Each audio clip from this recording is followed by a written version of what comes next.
স্টুডেন্টদের কি আপনার পড়ালেখা শেষে সেখানে থাকার কোনো স্কোপ আছে? অবশ্যই ইউকেতে ভিসা পাওয়াটা অনেক সহজ। এটা হচ্ছে আপনি 1 মাসের ভরণ পোষণের টাকাটা রাখবেন, টিউশন ফিটা দিবেন, 1 মাস ব্যাংক স্টেটমেন্ট দেখাবেন, আপনার ভিসা এবং কুইক উইদিন 10-15 ডেজ 20 ডেজের মধ্যে আপনি ভিসা পেয়ে যাচ্ছেন। প্রতি মাসে ইউকের সিটিগুলোতে মিনিমাম 20,000 জব অ্যাডভার্টাইজমেন্ট হয়। এখন বাংলাদেশি কেউ জি ইউকেতে যদি যেতে চায়, আপনার কি সাজেশন, তাদের কি করতে হবে? ইউকেতে স্টুডেন্ট হিসেবে যদি যেতে চান তাহলে লেখাপড়া করার জন্যই যাবেন। ইংলিশ ল্যাঙ্গুয়েজ আপনাকে জানতেই হবে। আর ভর্তির ক্ষেত্রে উইদাউট আইএলটিএস সম্ভব। আপনি যখন নিজে সার্চ করে নিজে সিভি দেন, তারা সরাসরি রেসপন্স করবে। আপনি যদি নিজেকে যোগ্য করে না তুলতে পারেন, এই ব্যর্থতা তো কোনো দেশ নেই।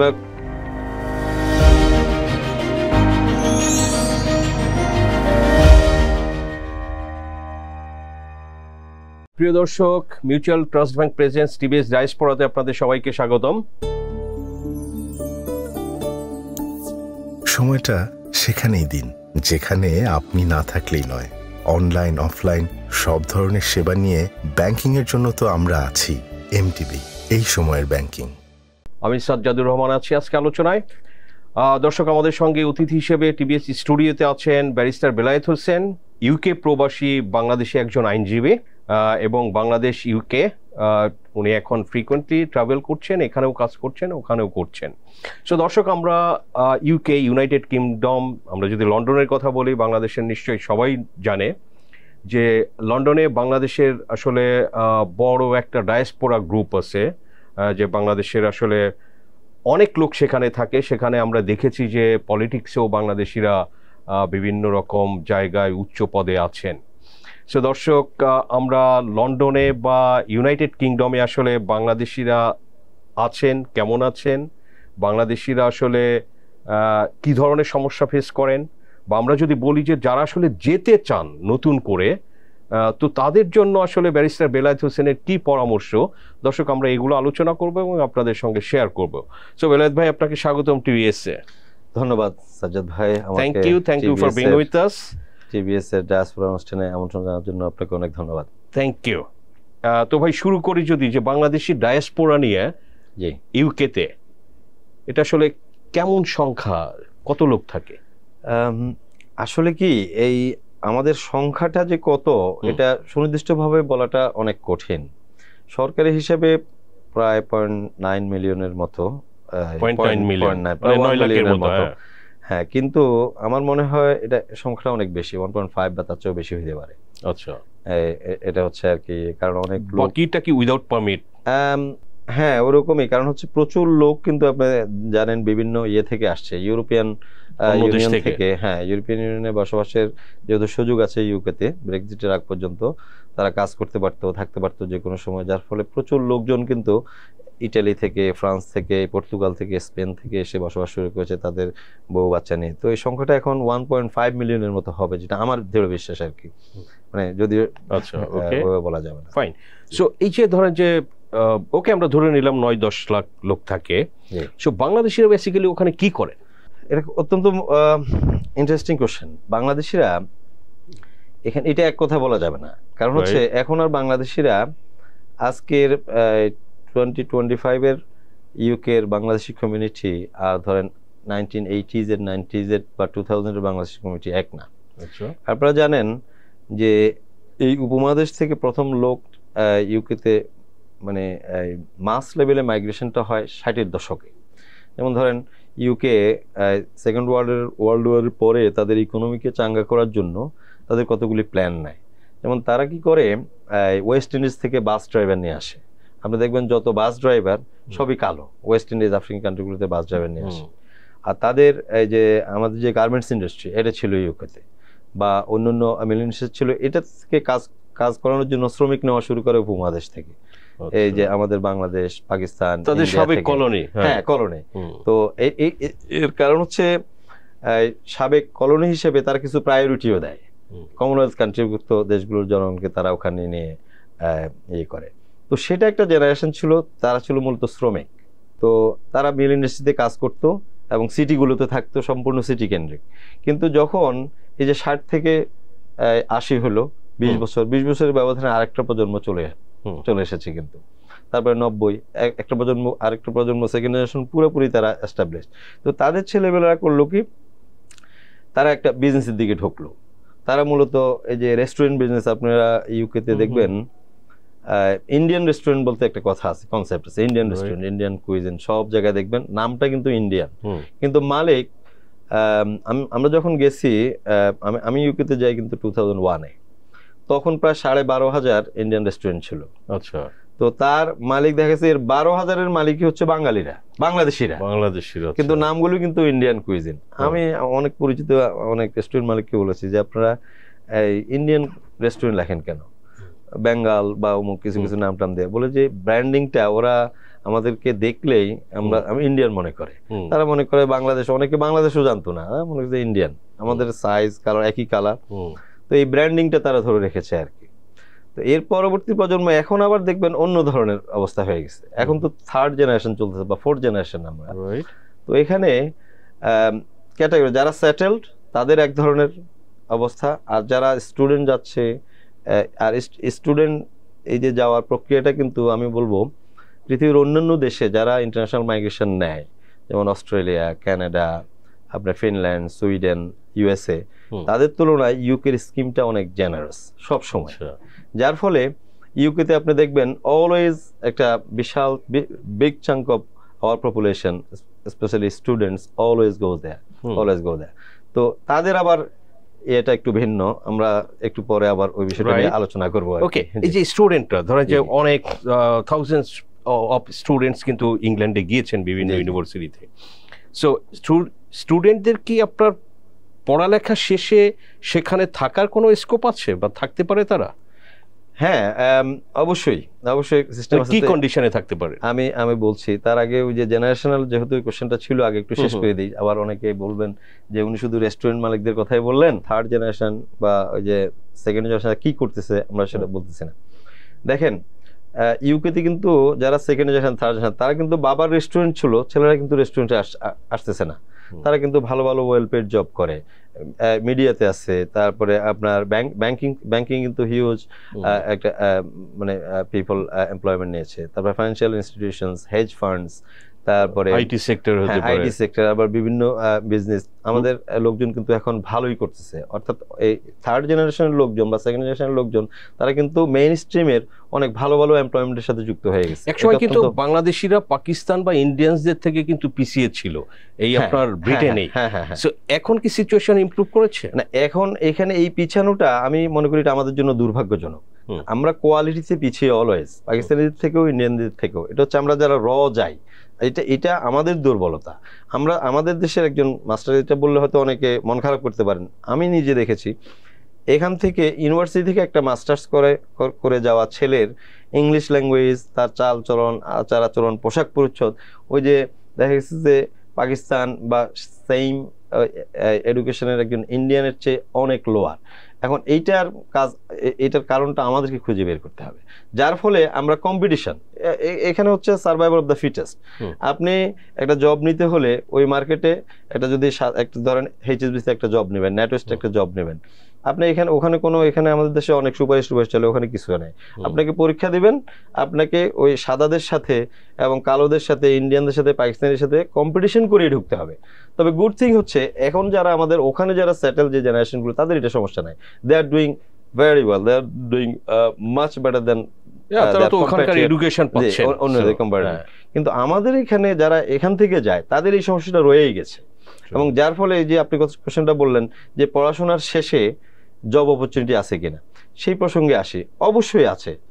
সেটা হচ্ছে ইউকে, আমি শুরুতেই বলেছি যে আপনি দেখবেন এই যখন পৃথিবীর যে সমস্ত দেশগুলো ইন্টারন্যাশনাল মাইগ্রেশন নেয়, আপনি অস্ট্রেলিয়াতে ভিসার জন্য অ্যাপ্লাই করবেন, 1 বছর চলে যাবে হয়তো, আপনি ইউএসএ তো 6 মাস, তারপরে সুইডেন, ফিনল্যান্ডে ভিসা পাওয়া খুবই টাফ, আবার লং টাইম, আবার এখানে দেখা গেছে অনেক রাষ্ট্রের ইউরোপিয়ান, অনেক রাষ্ট্রের এমবেসি, আপনাকে যাইতে হবে ইন্ডিয়া, অনেক হ্যাসেল। কিন্তু ইউকেতে ভিসা পাওয়াটা অনেক সহজ।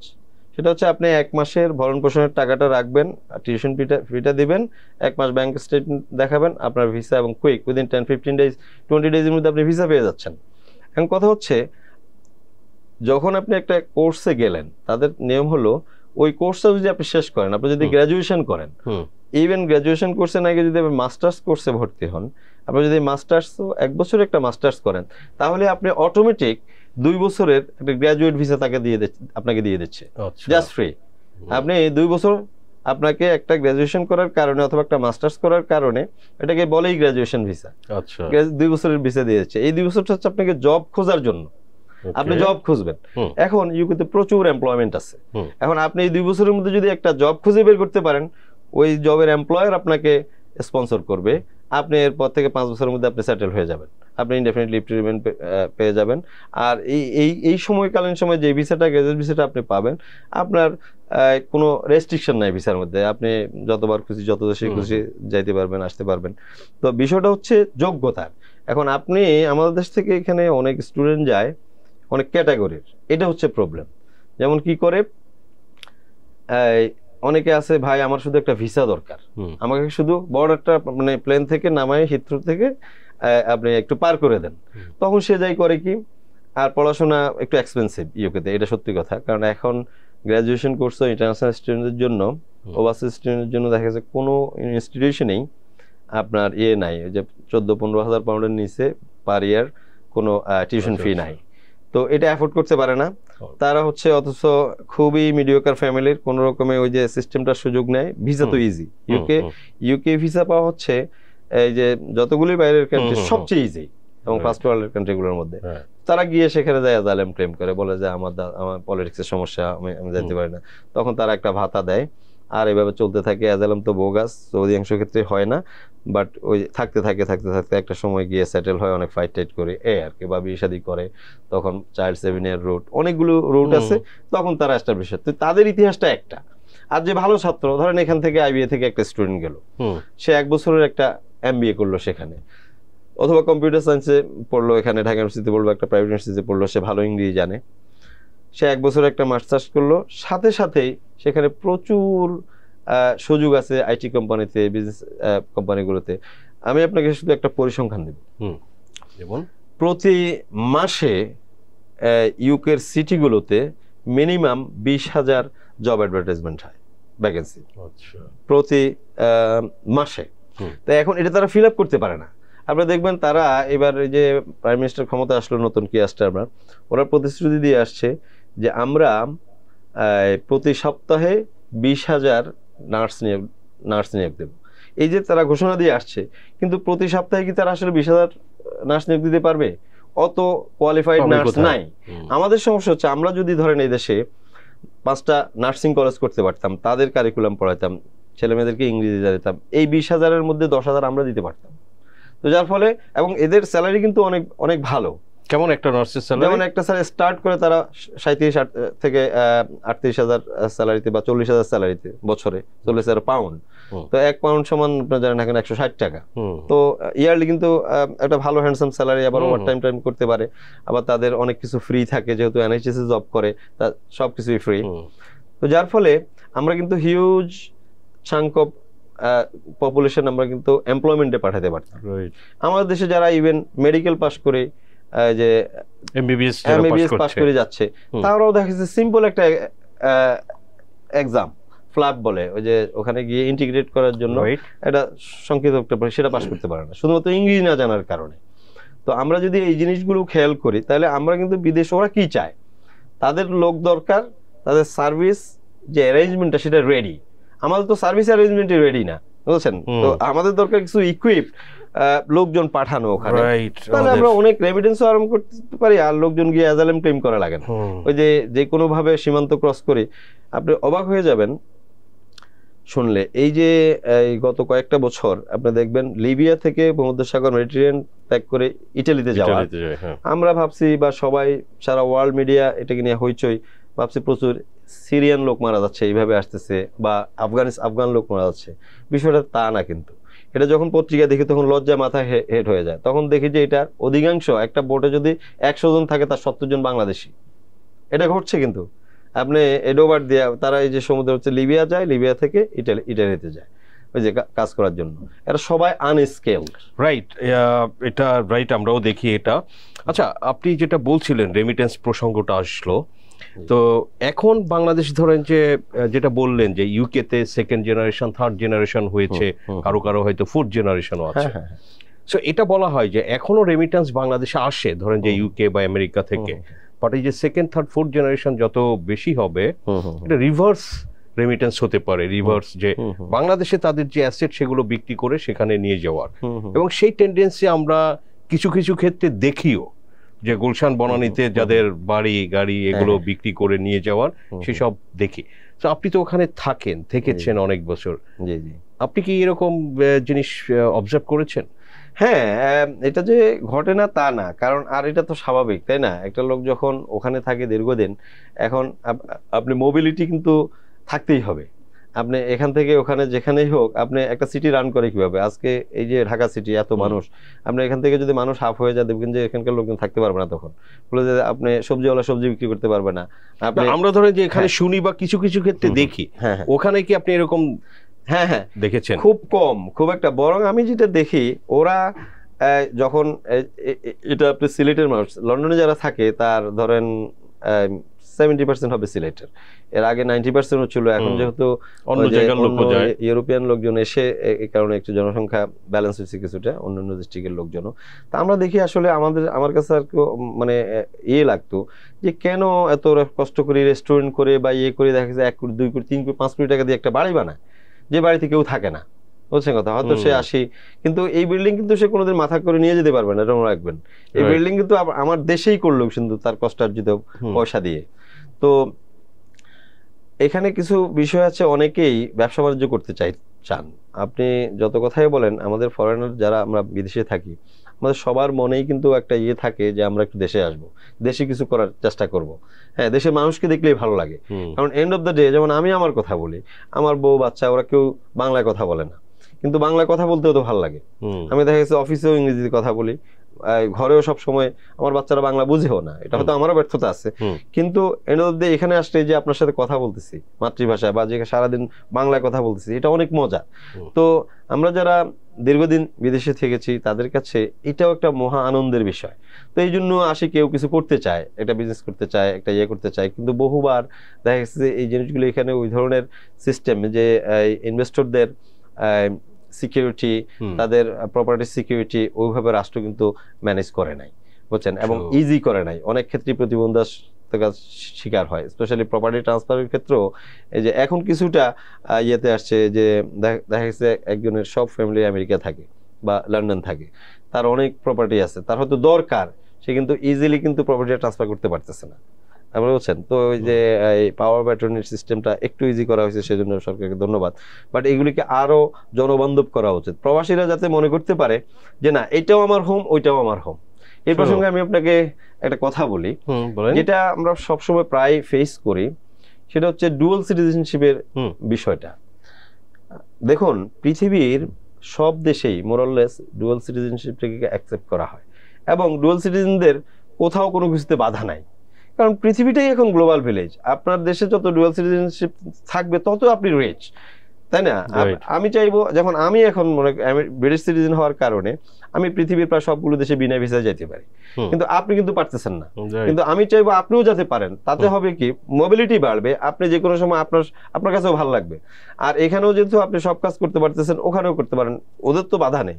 পৃথিবীর 2টা মাত্র কান্ট্রি, আমার জানা মতে 2-1টা বেশি হইতে পারে, ডুয়াল সিটিজেনশিপকে ওভাবে অ্যাকসেপ্ট করে না। একটা হলো জাপান, একটা হলো জার্মানি। যেমন ধরেন, আপনি যদি জার্মানিও রিসেন্ট টাইমে করেছে, জার্মানিও না করে, কিন্তু তারা পাসপোর্ট পেতে হলে সম্ভবত আপনার আগের পাসপোর্ট ত্যাগ করতে হয়। না, আমার জানা মতে করেছে আপনার 2-3 বছর হলে ফাইন, কিন্তু জাপানে বোধহয় এখনো আছে, ওটা স্ট্রিক্টলি ফলো করা হয়।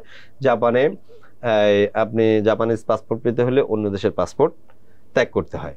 তো এই 2টা রাষ্ট্র হয়তো, এবার একটা রাষ্ট্র ব্যতিক্রম আছে, কিন্তু বাকি যে রাষ্ট্রগুলো, যেমন আমি ইউকেতে, আমি ব্রিটিশ সিটিজেন, আমি সেখানে পার্লামেন্ট ইলেকশন করতে পারবো, আমি যে কোনো পদে আমি I can assume any post. কিন্তু এই সিটিজেনশিপটার কারণে আমি বাংলাদেশে, আমার কান্ট্রি অফ অরিজিন, আমার স্কিন, আমার ল্যাঙ্গুয়েজ, আমার এডুকেশন, আমার জন্ম সবই, আপনি তো বাংলাদেশী, আমি বাংলাদেশী, সেখানে আমাকে ডিসক্রিমিনেট করা হলো কি, আমি এমপি প্রার্থীতে হইতে পারবো না। আমি এমপি প্রার্থী হইতে হলে পাসপোর্টটা ত্যাগ করতে হবে। কেন রে ভাই? সবকিছু আমি বিচারপতি হতে পারবো না, বিচারপতি হতে হলে আমার পাসপোর্টটা ত্যাগ করতে হবে, আমি সরকারি কোনো কনস্টিটিউশনাল পোস্ট নিতে পারবো না, তাহলে আমার ইয়েটা পাসপোর্টটা ত্যাগ করতে হবে। কেন রে ভাই? বরং আমার তো স্কিল আরো ডেভেলপ হলো, আমি এই দেশে লেখাপড়া করেছি, এই দেশটা আপনার থেকে আরো বেশি সার্ভিস পেতে পারে। হ্যাঁ, তো এই দেশ তো আমার দ্বারা আরো এনরিচ হতে পারে। আপনি মালয়েশিয়ার দিকে যদি খেয়াল করেন, মাহাথির মোহাম্মদ ক্ষমতা নেওয়ার পরে বাইরে যত লোক এডুকেটেড ইয়েটিয়া ছিল সবাইকে ডেকে নিয়ে আসছিলেন, আসে বললো যে তোমরা কি চাও, আমার তো তোমাদেরকে দরকার, তোমাদের ব্রেইন দরকার। আপনি জানেন, অবাক হবেন, ঢাকা বিশ্ববিদ্যালয় থেকে পাশ করা বা বুয়েট থেকে পাশ করা, বুয়েট থেকে একজন বুয়েটে চান্স পাওয়া দেশে খুবই কঠিন, বুয়েট থেকে পাশ করা একজন বুয়েটিয়ান দেখা যাচ্ছে সেখানে আমেরিকাতে যায়, অনেক আছে, আমি সবাইকে কথা বলবো না, ওখানে বড় বড় চাকরি করতেছে, ইভেন কেউ কেউ ট্যাক্সিও চালায় জীবনযাপন করতেছে। কেন রে ভাই? আপনি তাদেরকে ইনসেন্টিভ দেন, সেখানে 10 লাখ টাকা আর্ন করে, তাকে আপনি 15 লাখ টাকা এখানে দেন বা 10 লাখ টাকা এখানে দেন, যে আসো আমার দেশের। আরে এখানে তো আপনি টাকা দেয় না দেখে এরা চলে যায়। বুয়েটে তো আপনি জানেন যে সাবসিডি দিয়ে পড়ে, সব সরকারের টাকা, এবং আমরাই রিপোর্ট করেছি গত বছর যে 60% বুয়েট গ্রাজুয়েটস তারা দেশের বাইরে চলে যায়, জাস্ট পড়ালেখা শেষের সাথে সাথে। ওকে, তো আপনার যদি একটা কোশ্চেন, আপনি যে রাজনীতি ইলেকশন নিয়ে আসলো, ধরেন যে আমরা দেখি probably Bangladesh maybe is the only country in the world যাদের হচ্ছে এই যে ধরেন যে বিএনপির ইউকেতে বিভিন্ন শাখা আছে, আওয়ামী লীগের শাখা আছে, মানে সারা পৃথিবীতে আছে, এটা যেখানেই থাকুক। তো বাংলাদেশ থেকে আমাদের মাঝে মাঝে মনে হয় যে কিছু ঘটনা ঘটে, আমরা বাংলাদেশে বসে এমব্রেস ফিল করি। সো আপনারা ইউকেতে থেকে আপনারা কি এরকম কখনো ফিল করেন? আসলে আমি তো অনেক দিন, ধরেন আমি 2001 থেকে লন্ডনে থাকি, যেমন 2001 থেকে 6, 8, 10 আপ আনটিল 13 একরকম অবস্থা। সেখানে বাঙালিরা যেখানেই যায়, জানেন বাঙালিরা খুব গল্পপ্রিয়, রাজনীতি সচেতন। তারপরে আর বিদেশে রাজনৈতিক দলগুলোর শাখা থাকা, এটা যেমন ধরেন ইন্ডিয়ান যে রাজনৈতিক দল বিজেপির একটা শাখা আছে, কংগ্রেসেরও একটা শাখা আছে, আবার পাকিস্তানের নওয়াজ শরীফ, আমরা দীর্ঘদিন আমি যেখানে থাকি তার পাশেই তার অফিস ছিল, কিন্তু তাদেরও প্রধানমন্ত্রীরা লন্ডনে আসতেন, হইতেন, কিন্তু এতটা এজিটেশন দেখা যাইত না। কিন্তু বাঙালিদের মধ্যে যে ধরনের রিয়াকশন, তো সেটার কয়েকটা পর্ব মানে আছে। এই কারণে আসলে যেটা আপনাদের মনে হয় আর কি, যে ইউকেতে বোধহয় হিউজলি রিয়াকশনরা ওভার রিয়েক্ট করতেছে, এমবেসিতে যাচ্ছে, মানে ভাঙচুর হচ্ছে। বিষয়টা হচ্ছে আসলে আমরাই তো ধরেন ঢাকা যখন আসতাম, এই যে মানুষের এই যে রেজিমটা ছিল, আপনার 2001 থেকে 6 পর্যন্ত বিএনপি গভর্নমেন্ট ছিল, আওয়ামী লীগ ছিল, তেমন কোনো ছিল না, মাঝে মাঝে প্রতিবাদ হইতো, হইতো খুব কম। এর আগে বিএনপিও এইরকমই করেছে, 2009 খুব একটা মিটিং হইতো না।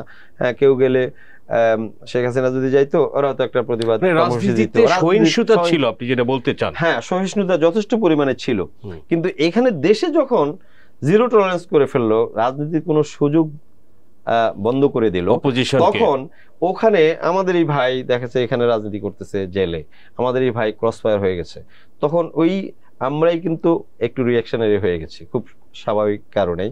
এই কারণে আমরা যখন শেখ হাসিনা ওখানে যাইতো, আমরা চিন্তা করতাম যে না, তাকে এটা বুঝাইতে হবে, তাকে বুঝাইতে গিয়ে অনেকগুলি প্রোগ্রাম হইতো, এটা হচ্ছে বিষয়। এর পাল্টে আবার আওয়ামী লীগও মিটিং করতো।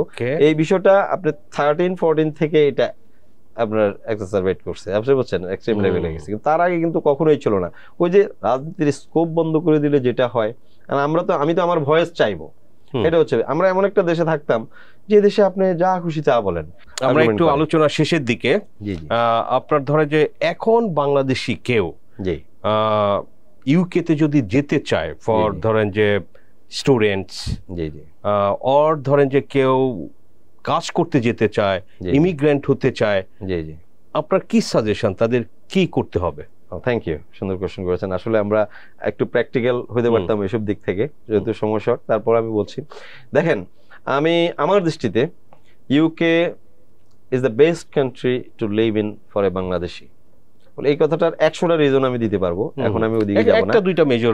যেমন ধরেন ইউকেতে খাওয়া দাওয়া, আপনি বাংলাদেশের চেয়ে ভালো, বাংলাদেশের মতোই আপনি রেস্টুরেন্টস আপনি 30.5 কিলোমিটারের মধ্যে 30টা দেশের রেস্টুরেন্ট পাবেন, যেটা পৃথিবীর আর কোথাও পাবেন না, বুঝছেন। আর আপনার একটা বিগ কমিউনিটি আছে, আপনার বাংলাদেশি খাওয়া দাওয়া, কথাবার্তা, স্কুল, আপনি এভরিথিং। আর ওয়ার্ল্ড ক্লাস ইউনিভার্সিটিজ, আপনি একটা ছোট্ট আইল্যান্ডের মধ্যে যেই পরিমাণ ওয়ার্ল্ডের টপ র্যাঙ্কিং ইউনিভার্সিটি, এটা পৃথিবীর আর কোথাও পাবেন না। তবে আপনারা যারা যাবেন তাদের প্রতি আমাদের হচ্ছে, ইউকেতে স্টুডেন্ট হিসেবে যদি যেতে চান তাহলে লেখাপড়া করার জন্যই যাবেন। আপনি অ্যাজাইলাম ক্লেম করার জন্য স্টুডেন্ট হিসেবে যাবেন না। অথবা বাংলাদেশিদের আপনি জানেন, শুনলে অবাক হবেন, একবার 6 মাস সিলেট থেকে ভিসা বন্ধ করে দিয়েছিল। আচ্ছা, স্টুডেন্ট ভিসা টোটাল সিলেট, শুধু সিলেট থেকে। কারণ কি, তারা স্টুডেন্ট ভিসা নেয়, বয়স 18 বছর, সাথে স্পাউস আছে, বুঝছেন, বিয়ে, একজনকে বানানো ম্যারেজ, তো 2 জন যাবে, আবার গিয়েই ডিভোর্স। তো তারা দেখলো যে 30,000 স্টুডেন্ট গেল, লগে 45,000 আসলো স্পাউসের ডিপেন্ডেন্ট। দেখেন, তো এই জিনিসগুলো, এই থিঙ্কিং বাদ দিয়ে আপনি যদি প্রপারলি এডুকেশনের জন্য যান, অনার্স করেন অথবা মাস্টার্স করেন, যে ডিগ্রিটাই করেন শেষ করবেন। শেষ করার পরে আপনি অটোমেটিকলি 2 বছর গ্রেস পিরিয়ড আপনি পাচ্ছেন। আইজিএস ইন্টারন্যাশনাল গ্র্যাজুয়েট স্কিম আপনাকে 2 বছরের ভিসা দিবে, 2 বছরের মধ্যে আপনি একটা কাজ জোগাড় করে নিতে পারবেনই, তখন আপনি অটোমেটিক্যালি সেখানে সেটেল হয়ে যেতে পারেন উইদিন 5 ইয়ার্স, স্টে করার সুযোগ পাবেন। আর ওয়ার্ক পারমিট অনেক ক্যাটাগরিতে হয়। এখানেও আমাদের কিছু, আমি বলবো, ইনস্টিটিউশনালাইজ শর্টকামিংস আছে। যেমন ধরেন, এই যে সমস্ত কান্ট্রি সার্ভিসের শীর্ষে উঠে গেছে ওয়ার্ল্ডে, ইউকে ওয়ান অফ দেম। আমি এখন আজকে অন্য রাষ্ট্র নিয়ে কথা বলছি না, যেহেতু আমি লন্ডন থাকি, লন্ডনের বিষয়ে কথা বলি। আপনি এমন কোন সেক্টর নাই যেখানে আসলে তাদের লোক দরকার নাই। যেমন ধরেন ক্রিয়েটিভ ইন্ডাস্ট্রি, যেমন মিডিয়া পার্সন, একজন সেখানে ধরেন একজন, আমাদের বাঙালি অনেকগুলো টিভি চ্যানেলও আছে, বা আপনি করেন না, আপনি এই যে ক্রিয়েটিভ, যদি আপনার যোগ্যতা শো করতে পারেন, আপনি কিন্তু ওয়ার্ক পারমিট আছে, 5 ইয়ার্সের মধ্যে আপনি গিয়ে সেটেল হয়ে যেতে পারবেন। আপনি সাংবাদিক হিসাবে অথবা ক্রিয়েটিভ ইনস্ট্রাক্টর হিসাবে, এই যে টেকনিশিয়ান হিসাবে। কিন্তু আমরা এইগুলির প্রোডাকশনটা আমাদের কম। আচ্ছা, আর কেয়ার ওয়ার্কার নিচ্ছে প্রচুর ওখানে। ইউকেতে এখন বাচ্চার চেয়ে বৃদ্ধ লোকের সংখ্যা বেশি, তো যার ফলে এটা এনএইচএস এর উপরে হিউজ একটা প্রেশার। কারণ এই যে বুড়ো লোকগুলো, এই যে এখন মানুষ মরে না সহজে, 90-100 বছর তো ওদের জন্য দেখা গেছে যে কেয়ার ওয়ার্কার নিচ্ছে। তো প্রপার চ্যানেলে আপনি অ্যাপ্লাই করে সেখানে যেতে পারেন, 5 ইয়ার্স এর মধ্যে সেটেল। কিন্তু আমরা ফোকাস করি এক জায়গায়, সবাই রেস্টুরেন্ট ওয়ার্কার হিসেবে যাব, আপনি বুঝছেন। তো এগুলো একটু হার্ডেন করছে, যেটা কোনো স্কিল শিখতে হয় না, ওটা বাঙালি রেস্টুরেন্ট, এটা। কিন্তু এর বাইরে আপনি এই যে ইঞ্জিনিয়ার, আপনি যদি প্রপার কোয়ালিফিকেশন থাকে, আপনি জাস্ট কাউকে বলা লাগবে না। আপনি ইউকে জব সাইটস গুলো, রিডস, তারপরে ফিশ ফর ইউ, অনেকগুলি জব সাইট আছে। আপনি যখন নিজে সার্চ করে নিজে সিভি দেন, তারা সরাসরি রেসপন্স করবে। ইভেন ব্যাংকিং এ আপনার থাকে, আপনি আপনার সিভি পাঠান, আপনি দেখেন, রেজ দেখেন কোন পর্যায়ে তারা নেবে, তার তো লোক পায় না, আমরা তো দেখি। আপনি, ইটস এ সিরিয়াস প্রবলেম তাদের জন্য। কেন ইমিগ্রেশনটা ইটস এ বিগ ডিবেট ইউকেতে, কারণ তারা ইমিগ্রেশন টাইট করেও দেখছে, কোনো লাভ হয় না, কারণ সার্ভিস খাত তারা চালু রাখতে পারে না। তো এই কারণে তাদের এটা লাগবেই। এবং যেহেতু তারা অ্যাফোর্ড করতে পারতেছে, ওয়ার্ল্ডের অন্যতম একটা বিগ ইকোনমি, আর ইমিগ্রেশন আসলে ওভাবে তাদের ইমিগ্রেশন অলওয়েজ তারা রিসার্চ করে দেখছে ইটস ফ্রুটফুল, ইকোনমির জন্য ভালো। স্টুডেন্ট গেলেও তারা দেখা গেছে $200 বিলিয়ন আপনার স্টুডেন্টদের থেকে পাচ্ছে টিউশন ফি হিসেবে। কিন্তু আবার স্টুডেন্টদের উপর লাভ, কিন্তু তারা স্কিলটা করে আবার ওখানে চাকরি করতে পারতেছে। এখন আপনি যদি নিজেকে ইকুইপ না করতে পারেন, যোগ্য করে না তুলতে পারেন, এই ব্যর্থতা তো কোনো দেশ নেবে, কোনো ইনস্টিটিউশন নেবে না। আইএলটিএস কত লাগে? কেউ যদি ধরেন যে স্টুডেন্ট ভিসায় আপনার স্কলারশিপ পেতে চায়, স্টাইপেন্ড পেতে চায়, আইএলটিএস কত স্কোর হইলে? এটা আগে ছিল একটু রিজিড, এখন খুব তারা লিবারাল। আইএলটিএস এর বিষয়টা তারা বলেছে যেই প্রতিষ্ঠানে আপনি ভর্তি হবেন, সেই প্রতিষ্ঠানের উপর ছেড়ে দিছে ওই ছেলেটা, যে প্রসপেক্টেড স্টুডেন্ট, তাদের যোগ্যতা যাচাই করার দায়িত্ব ওই সংশ্লিষ্ট প্রতিষ্ঠানের উপরে। যেমন ধরেন, আপনি যদি একটা লোয়ার ক্যাটাগরি ইউনিভার্সিটি, গ্রিনিচ অথবা ইস্টার্ন ইউনিভার্সিটি, আপনি যদি এখানে যান, তখন তাদের এক ধরনের স্ট্যান্ডার্ড যাচাই করার সিস্টেম আছে। তারা হয়তো 5.6 অথবা 6.5 তারা নেবে। কিন্তু আপনি যদি ইউনিভার্সিটি অফ লন্ডনের ইয়েগুলো, যে রাসেল গ্রুপ বলে যেগুলোকে, ভালো ভালো প্রতিষ্ঠান, যেমন LSE, UCL, Imperial, King's College, Birkbeck, SOAS, এগুলোতে যান, তারা দেখা গেছে যে 6.5 এর 7.5 এর নিচে তারা কোনো স্টুডেন্ট অ্যাকসেপ্ট করে না। আচ্ছা, তো ইংলিশ ল্যাঙ্গুয়েজ আপনাকে জানতেই হবে, এটা হচ্ছে কথা। যদি এটা খুবই নরমাল, আপনি একটা দেশে লেখাপড়া করতে যাচ্ছেন, তার মিডিয়ামটা হচ্ছে ইংলিশ, তার ভাষাই তো ভাষা ইংলিশ। তো আপনি যদি ভাষা না জানেন, আপনি লেখাপড়া ভালো করবেন কিভাবে? এটা হচ্ছে আর কি বিষয়। তো যারাই যে সমস্ত স্টুডেন্টেই ইউকের কথা বা আমেরিকা যাওয়ার ইচ্ছা রাখে, তাদেরকে ভাষা জানতে হবে, এটা হচ্ছে কথা। আর ভাষা জানলে কিন্তু আপনি প্রচুর, অনেকে জানে না আসলে অনেক ধরনের স্কলারশিপ আছে, আপনার ফুল দেওয়ার দরকার না, আপনি যদি 50%ও পান তাহলে কিন্তু অনেকে এগিয়ে যান। আপনি 15,000 পাউন্ডের যদি অর্ধেক হাফ করে দেয় বছরে, দেখেন প্রিন্সেস ট্রাস্ট আছে, অনেকগুলো কমনওয়েলথ বৃত্তি আছে, ফুল ব্রাইট আছে, আপনার অনেক ধরনের বৃত্তি তারা কিন্তু অফার করে, বুঝছেন? তো এইগুলোকে খুঁজতে হয়, you have to hunt for them আপনাকে। এবং ওই যে ইংলিশ যদি জানেন, আর ইউকে ভর্তির ক্ষেত্রে উইদাউট আইএলটিএস সম্ভব। ওই যে একটা ইউনিভার্সিটি যদি বলে হ্যাঁ we have assessed his quality, he is okay with the thing, আর তাছাড়া এখানে যারা ইংলিশ মিডিয়াম পড়ে, বুঝছেন, তারা লিখে দেয় যে তার এডুকেশনের মিডিয়ামটা ছিল ইংলিশ। ব্রিটিশ কারিকুলাম, হ্যাঁ ব্রিটিশ কারিকুলাম, তাদের ক্ষেত্রে আইএলটিএস এর কোনো দরকারই হবে না। তাদের ক্ষেত্রে মেরিটে যদি আসে তারা ইন্টারমিডিয়েট, যে বড় বড় প্রতিষ্ঠানগুলো আর কি। আর অধিকাংশ প্রতিষ্ঠানে ওভারসিজ কোটাই থাকে। বর্তমানে প্রায় 2 লক্ষ আপনার ফরেন স্টুডেন্টস ইউকে তে পড়াশোনা করতেছে। সো এটা হিউজ তাদের জন্য, তাদের এডুকেশন ইন্ডাস্ট্রির জন্য বিশাল বিজনেস, এবং obviously rest of the world যারা যায় তাদের জন্য এটা একটা বিশাল বিষয়। সো ব্যারিস্টার বেলায়েত হোসেন, আপনাকে অসংখ্য ধন্যবাদ টিভিএস এর সময় দেওয়ার জন্য। থ্যাংক ইউ, আপনাকে অনেক ধন্যবাদ। আরো অনেক কিছু বলা যেত, আমরা অ্যানাদার টাইম আবার আমরা আপনার সঙ্গে টাইম করে হয়তো বসবো। সো ধন্যবাদ আপনাকে। থ্যাংক ইউ আপনাকে। সো দর্শক, আমরা আলোচনা করলাম ব্যারিস্টার বেলায়েত হোসেনের সঙ্গে ইউকেতে আসলে বাংলাদেশিদের যারা আছেন, কেমন আছেন, কি করেন সেখানে। ফার্স্ট জেনারেশন থেকে সেকেন্ড, থার্ড, ফোর্থ জেনারেশনও হয়েছে আমরা জানতে পারলাম। এবং আসলে বাংলাদেশি যারা নতুন করে যেতে চায়, স্পেশালি স্টুডেন্টসরা, তাদের আসলে কি করা দরকার এবং কি ধরনের সুযোগ আছে সেগুলো নিয়েও কিন্তু দর্শক ব্যারিস্টার বেলায়েত হোসেন কিন্তু আমাদের সঙ্গে শেয়ার করেছে, এবং সেগুলো আপনাদের সঙ্গে শেয়ার করলাম। সো এই ভিডিও থেকে যদি আপনারা জানতে পারেন, কিছু লেসন নিতে পারেন, এবং ইউকেতে যারা যেতে চান পড়ালেখা করতে বা কাজ করার ক্ষেত্রে কোথায় কাজের স্কোপ আছে সেগুলোও কিন্তু মিস্টার বেলায়েত হোসেন বলেছেন যে কোথায় কোথায় কাজের আসলে স্কোপ আছে। এখনও প্রচুর জবের স্কোপ আছে কিন্তু ইউকেতে। সো দর্শক, এগুলো আমরা আপনাদের সাথে শেয়ার করলাম। আমাদের আলোচনা ভালো লাগলে লাইক করবেন, শেয়ার করবেন। আপনাদের সবাইকে ধন্যবাদ।